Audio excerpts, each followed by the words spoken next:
Баршаңызға сәлем, сіздермен бірге Венера. Бүгін біз сіздермен бірге осындай жұмсақ, өте дәмді лакомка дайындаймыз.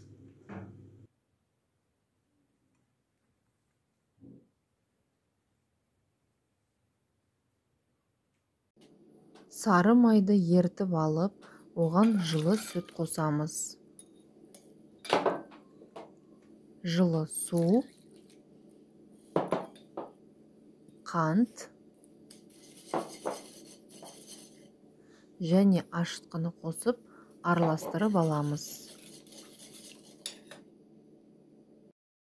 Енді құрғақ заттарды араластырып, яғни ұнымызға тұзды қосып, содан кейін сұйық ингредиенттерімізді қосып, қамыр илеп аламыз.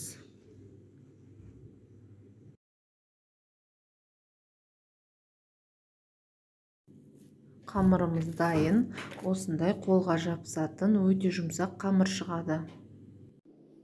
1-2 сағат жылы жерде қамырымыз тұрып көтерілгеннен кейін қолымызды майлап алып, қамырымызды түсіреміз және бөліктерге бөліп аламыз.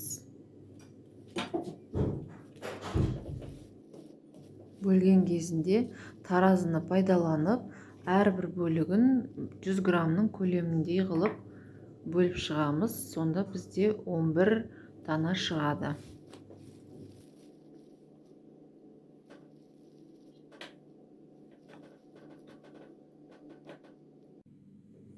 Енді әрбір қамырымызды осылай видеодағыдай қолмен жайып, екіге бүктеп, жаңағы пісіретін формамызға қоя берсек болады.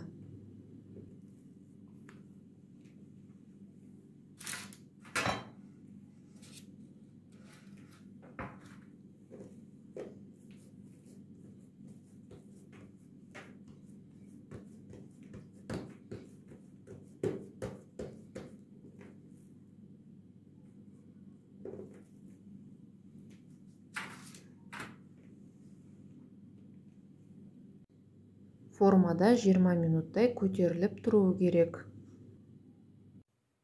20 минуттай тұрғаннан кейін бетіне жұмыртқаның сарысын жағып, 180 градус пешке салып, беті қызарғанша пісіріп аламыз.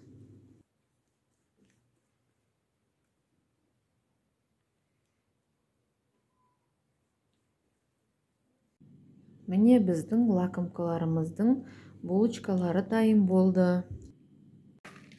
Енді бір лакомкамыздың булочкасын осындай қолымызбен үгітіп аламыз.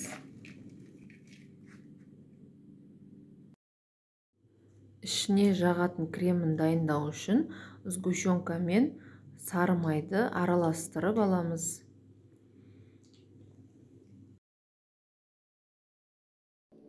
Дайын болған кремімізді енді осылай видеодағыдай әрбір булочкамыздың ортасын ашып, жағып, жаңағы алдын ала дайындап қойған бөліктерімізге аунатып аламыз.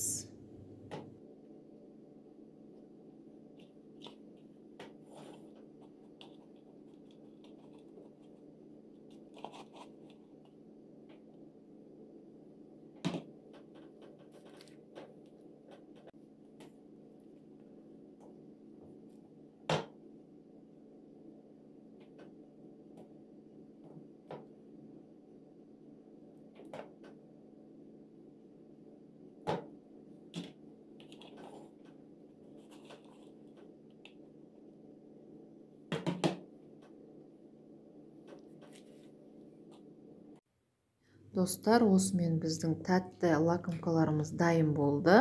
Видеоны соңына дейін көргендеріңізге рахмет. Сау болыңыздар.